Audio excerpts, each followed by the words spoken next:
With great joy, we begin today the novena for Christmas, the birthday of our Savior.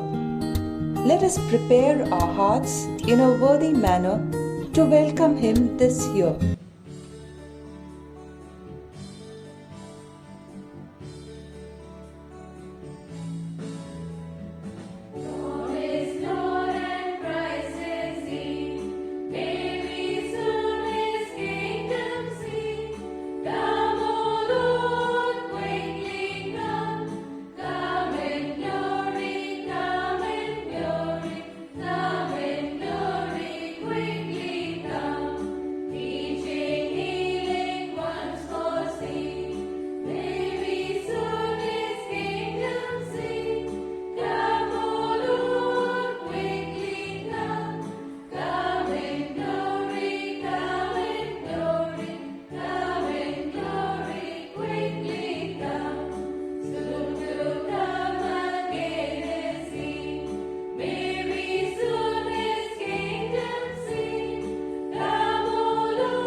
An atheist was invited by his wife to attend church with her.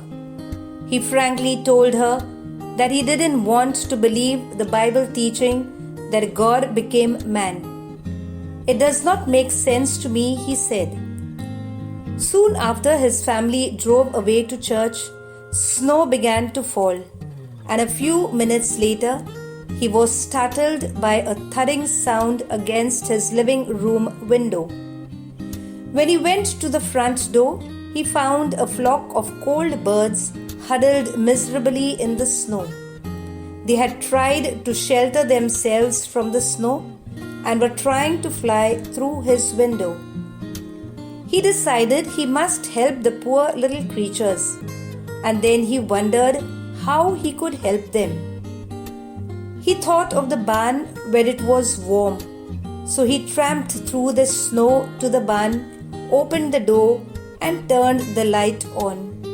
But the birds did not come in. Food will bring them in, he thought. So he went back to the house, got some crumbs and sprinkled them on the snow to make a trail to the barn. But to his dismay, the birds ignored the crumbs and continued to flop around in the snow.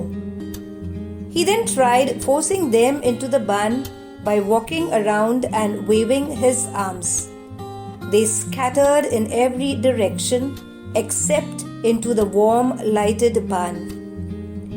"They find me a strange and terrifying creature," he said to himself, "and I cannot think of any way to let them know that they can trust me.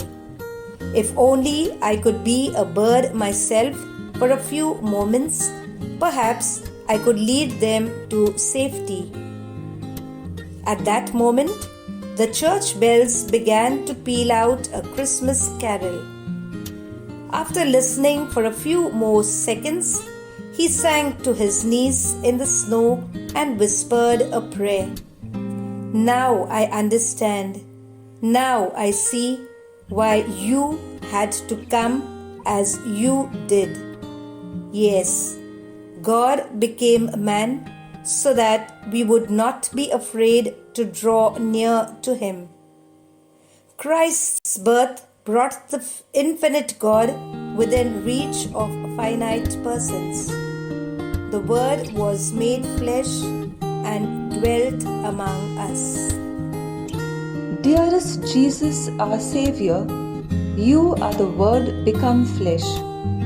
We thank you for entering into our human history in order to redeem us and to be with us always. Help us to experience your presence in and around us and to make ourselves worthy of you. Amen.